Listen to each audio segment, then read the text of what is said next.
নমস্কার। ভারত মাতা কি জয়, জয় শিব শম্ভু। আজকে আমার আলোচ্য বিষয় হলো বাংলার বাঙালি জাতির আত্মগৌরব বৃদ্ধির উপায়। কিভাবে আমরা এই বাঙালি জাতির গৌরবময় অধ্যায়কে ধ্বংস করছি, কিভাবে আজ আমাদের বাংলার মহান মনীষীদের, মহান দার্শনিকদের, মহান ব্যক্তিত্বদের তৈরি সভ্যতা আমরা আমাদের অপকর্মের দ্বারা, আমাদের ব্যক্তি স্বার্থে আমরা নিজেরাই খারাপ করে যাচ্ছি। যেই ব্যক্তি স্বার্থের কারণে একটা সমাজ ধ্বংস হয়ে যায়। মির্জাফরের মতো মানুষের জন্য বাংলার কি পরিণতি হয়েছিল এটা প্রত্যেক বঙ্গবাসী খুব ভালোভাবে জানে। কিন্তু মির্জাফরের ইতিহাসকে আমরা শুধু পাঠ্যপুস্তকেই পড়ে পাঠ্যপুস্তকের মধ্যেই সীমিত রেখে দিই, তার বাস্তবিক তার কাহিনী আমরা আমাদের গায়ে মেখে নিই না। শিক্ষিত সমাজ এই বিষয়টা জানে, মানে এবং তারা এই বিষয়ে খুব সচেতন থাকে যে বাংলায় যে আজ এই মির্জাফর কোয়ালিটির মানুষ অনেক বেড়ে গেছে, তাদের অত্যাচারে, তাদের স্বার্থলোভী কার্যকলাপেই বাংলার গৌরবময় অধ্যায় ধ্বংস হতে চলেছে। এটা বাংলার শিক্ষিত সমাজ খুব ভালোভাবেই বুঝতে পারছে। কিন্তু সবচেয়ে বড় কোশ্চেন হলো, বাংলার শিক্ষিত সমাজ তো বুঝতে পারছে, বাংলার জাতীয়তাবাদী জাগরণের যারা সচেতন মানুষ তারাও তো বুঝতে পারছে, কিন্তু আসল সমস্যাটা হলো যারা জাতীয়তাবাদী সচেতন নয়, যারা শিক্ষিত সমাজ থেকে একটু পেছনে রয়েছে, সেই সমস্ত সমাজের ব্যক্তিদের আমি জাগানোর জন্যই আজকে এই ভিডিও করা। আপনাদেরকে সচেতন হওয়ার জন্য আহ্বান করছি এই কারণেই যে ব্যক্তির স্বার্থে জাতীয় ক্ষতিতে কোনোদিনও কেউ লাভান্বিত হয়নি, ভবিষ্যতেও কেউ লাভান্বিত হবে না। ব্যক্তি স্বার্থে জাতির কথা চিন্তা ছেড়ে দিয়ে কিচ্ছু করা যাবে না। যদি আমরা করতে থাকি তার পরিণাম আজকে আমার ভালো, কালকে আমার খারাপ হবে। কেন কি ব্যক্তি স্বার্থ সবাইকে সবসময় সুযোগ দেয় না, আর সেই সুযোগের মায়াজালে বন্দী হয়ে নিজেকেও সেই সুযোগের জন্য পস্তাতে হয়। যে সুযোগ আমরা অপব্যবহার করেছি, যে সুখের সময় আমরা অপরের ব্যথাকে বুঝতে পারিনি, নিজের লাভের চিন্তা করে আমরা অপরের লোকসানের কথা ভাবিনি,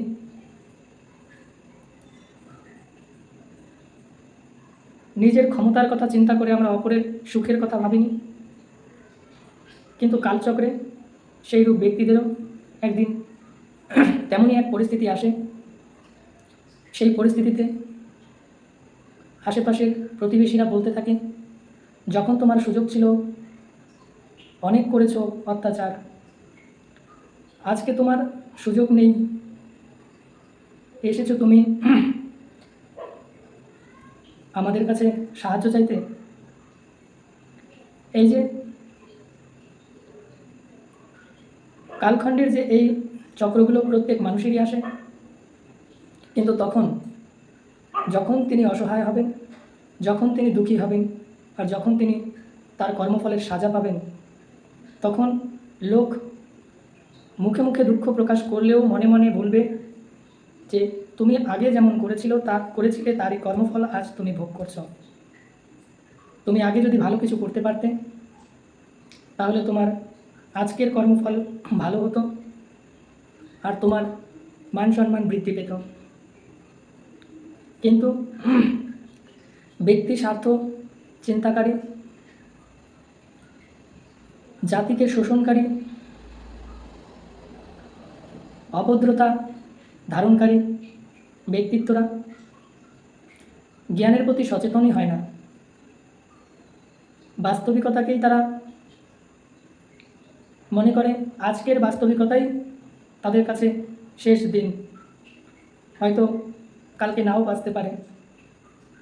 এই চিন্তা একমাত্র ব্যক্তি স্বার্থেই হতে পারে, জাতি স্বার্থে কখনো এই চিন্তা হতে পারে না যে আমি আজকেই হয়তো লাস্ট দিন, কালকে নাও বেঁচে থাকতে পারি, সুতরাং যা কিছু করার আজকে ভালো করে যাব, আর আজকে আমি নিজের লাভ করে যাব, তাতে কি কার ক্ষতি হলো দেখার দরকার নেই। সেইরূপ ব্যক্তিগুলোর পরিণাম এমন একদিন আসে যেদিন যেটার প্রতি তিনি বেশি আগ্রহী ছিলেন ঠিক সেটাই তার কাছ থেকে হরণ করা হয়, এবং তার পস্তাবা একদম ঠিক ততটুকু পরিমাণেই হয় যতটুকু তিনি অন্যায় করেছিলেন, যতটুকু তিনি শোষণ করেছিলেন। সমাজের প্রত্যেক ব্যক্তিরাই এই বাস্তব সত্যতার প্রমাণ পেয়েছে। আগামীতেও এইরূপই বাস্তব সত্যতার প্রমাণ বারবার মিলতে থাকবে। আমার জীবনেও, আপনার জীবনেও, প্রত্যেকের জীবনেই মিলতে থাকবে। আজকে আপনার ভালো কাজ কালকে আপনার সুনাম প্রতিষ্ঠিত করবে। আজকে আপনার খারাপ কাজ কালকে আপনার দুর্নাম বাড়িয়ে দেবে, আপনার অপবাদের কারণ হবে।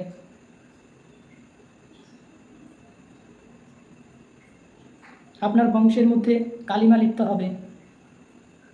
আর আজ যদি আপনি জাতির কথা চিন্তা করে জাতীয় স্বার্থে আপনার প্রত্যেকটি কাজ করতে থাকেন, এই জাতি আপনাকে সগৌরবে সসম্মানে আদরের সাথে আপনাকে স্মরণে রাখবে এবং আপনাকে আপনার সমাজের মানুষেরা অমর করে রাখবে।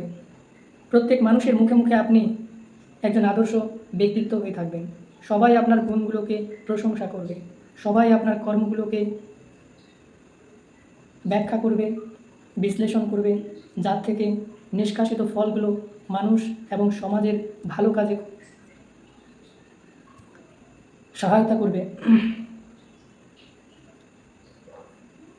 এইভাবে যখন একটা সমাজের অধিকাংশ মানুষ ভালো কাজের দিকে যুক্ত হয়ে ভালো চিন্তায় নিজেকে প্রভাবিত করতে থাকে, নিজেকে সমাজের স্বার্থে কাজে লাগাতে থাকে, সামাজিক চেতনায় নিজেকে প্রেরিত করতে থাকে, সমাজের অন্যান্য মানুষকেও সেই সামাজিক কার্যকলাপে যুক্ত করার প্রেরণা জাগাতে থাকে এবং সেই সমাজ যখন প্রেরিত এক ভালো সুন্দর সমাজ প্রতিষ্ঠিত হতে পারে, তখন একটা জাতির স্বার্থ বৃদ্ধি হয়, তখন একটা জাতির উন্নতি হয়, তখন একটা জাতির শান্তি বৃদ্ধি পায়, তখন একটা জাতির আনন্দ, খুশি এবং সম্মান বৃদ্ধি পায়।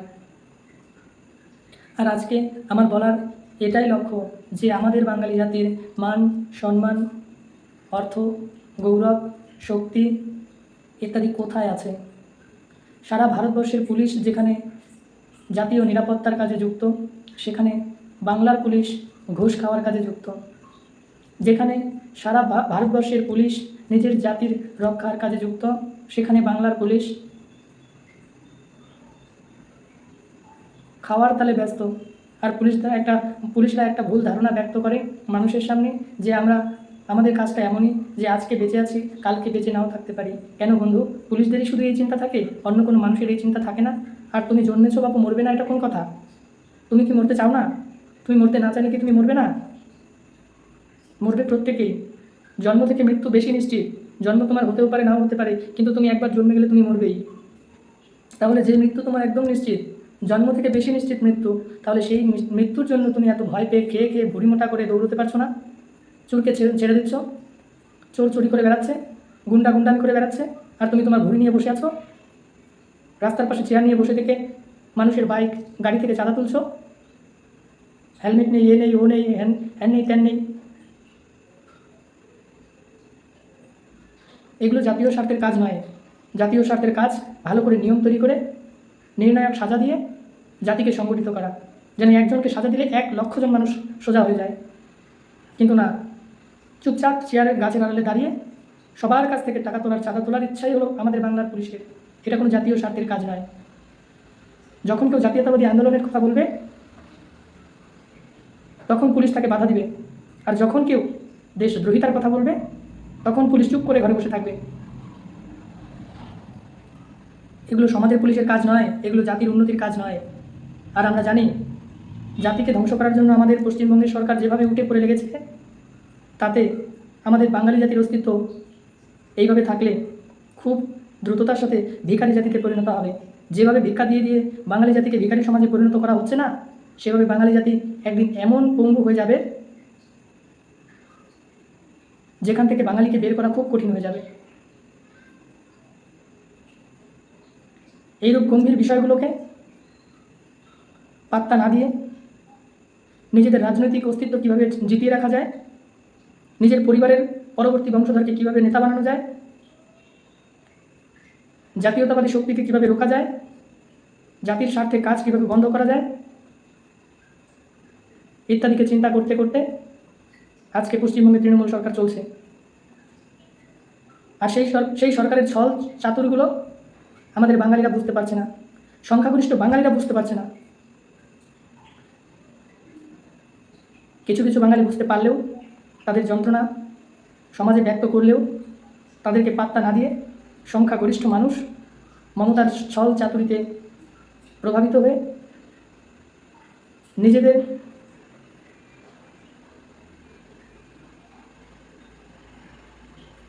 দু টাকার ব্যক্তির স্বার্থের জন্য বাংলার জাতীয় ক্ষতি করে যাচ্ছে, জাতির মান সম্মানকে নষ্ট করে যাচ্ছে, জাতির চরিত্রকে ধ্বংস করে যাচ্ছে, জাতীয় অর্থনীতিকে ডুবিয়ে দিয়ে যাচ্ছে। আজকে আমাদের পশ্চিমবঙ্গের সিনেমা জগৎ কোথায়?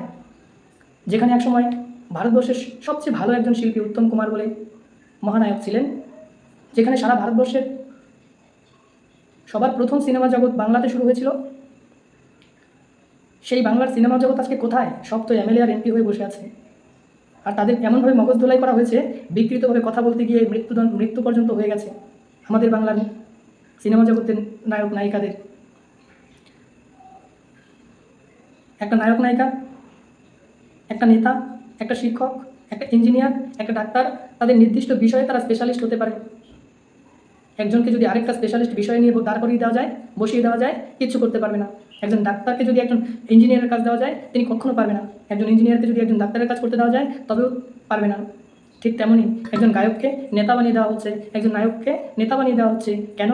ওনাকে দাঁড় করালে আমি অবশ্যই জিতবো, কারণ ওনার প্রতি লোক, পাবলিক পাগল। ওনাকে এক বিন্দু দেখার জন্য কত কত লোক টিকিট দিয়ে দেখতে যায়। কিন্তু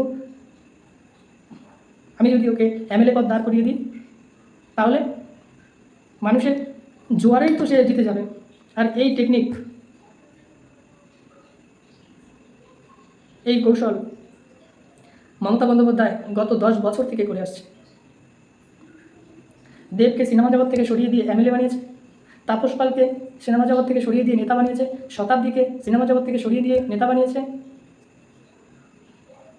আরও অনেক শিল্পীকে সিনেমা জগৎ থেকে সরিয়ে দিয়ে নেতা বানিয়ে আকর্ষণীয় ব্যক্তিত্বগুলোকে প্রকাশ করে তিনি ভোট রাজনীতি খেলে জয়ী হয়ে তাদেরকে বিকৃতভাবে পরিচালনা করে সমাজটাকে এক ধরনের দাস সমাজে পরিণত করেছে। আর তার পরিণামে আমাদের বাংলার সিনেমা জগৎ ধ্বংসপ্রাপ্ত হয়েছে। আমাদের রাজ্যে মমতা বন্দ্যোপাধ্যায় আসার পর থেকে একটা বড় কোম্পানি পশ্চিমবঙ্গে আসেনি, এবং তিনি নিয়ে আসতেও পারেননি। একটা বড় কোম্পানি আসতে চেয়েছিল, ওটাকে রুখতে গিয়েই তিনি জিতে গিয়েছিলেন ভোট রাজনীতিতে। কেন বন্ধু, আমরা বাঙালি জাতি এত কোম্পানি বিরোধী কেন? এত শিল্প বিরোধী কেন? যদি শিল্প বিরোধী হয়ে থাকি, তাহলে আমাদের কী লাভ, কী উন্নতি হবে? নাকি নেতা আমাকে 100 টাকা, 200 টাকা, 1000 টাকা, 2000 টাকা দিলে তাতেই আমার লাভ? কিন্তু একটা কোম্পানি এলে আপনাকে বিনা কারণে 1 টাকা দিত না, কিন্তু আপনার পারিশ্রমিক যা হতো 1 টাকা কমও দিত না। একটা কোম্পানিতে যদি আপনার ছেলে চাকরি করে, সেখানে 10,000 টাকা পেতে পারে, সেখানে 20,000 টাকা পেতে পারে, সেখানে 50,000 টাকা পেতে পারে। যার যেমন কোয়ালিটি সে তেমন বেতন পেতে পারে। সেটা বেশি ভালো হতো, নাকি আপনার সরকারি ভিক্ষা, লক্ষ্মীর ভাণ্ডার ইত্যাদি 1,000, 2,000 টাকাই বেশি হচ্ছে? 1,000 টাকা দিয়ে একটা পরিবার বা একটা মানুষের জীবন চলে? যদি চলে, সেটা কেমন জীবন? ভিখারির থেকে ভালো জীবন, নাকি ভিখারির থেকেও খারাপ জীবন? আর সেই জীবনের আশায়, সেই জীবনের লক্ষ্যে আমরা মমতা বন্দ্যোপাধ্যায়কে ভোট দিয়ে বাংলার জাতীয় শক্তিকে নষ্ট করে, বাংলার শিল্প জগৎকে নষ্ট করে, বাংলার সুখ শান্তিকে উড়িয়ে দিচ্ছি।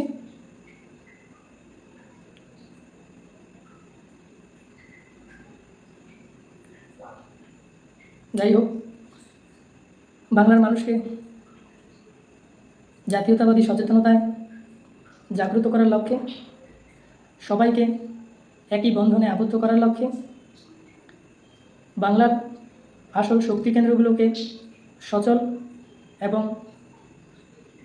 পুনরায় সংগঠিত করার লক্ষ্যে আমি আজকে আমাদের বাঙালি জাতিকে 2-3টে বিষয় নিয়ে আলোচনা আর পরামর্শ দিব।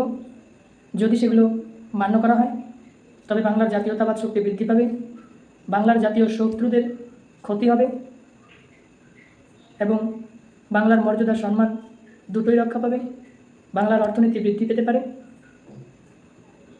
বাংলার সমাজনীতি উন্নত হতে পারে। প্রথম পয়েন্ট হলো, আমাদের বাংলার যে সমস্ত মন্দির রয়েছে সেই সমস্ত মন্দিরগুলোতে সপ্তাহে 3 দিন করে ছেলেদের একটা টিম করে সেই টিমটি সকাল 5টা থেকে 6:30 পর্যন্ত একটা মিটিং করবে। যে মিটিংয়ে 1 ঘন্টা থাকবে 1 ঘন্টা ব্যায়াম থাকবে, তাতে যোগাসন থাকবে, তাতে শরীরচর্চা থাকবে, তাতে অন্যান্য ব্যায়াম থাকবে। আর পরবর্তী আধা ঘন্টাতে সেই মন্দির কেন্দ্রিক আলোচনা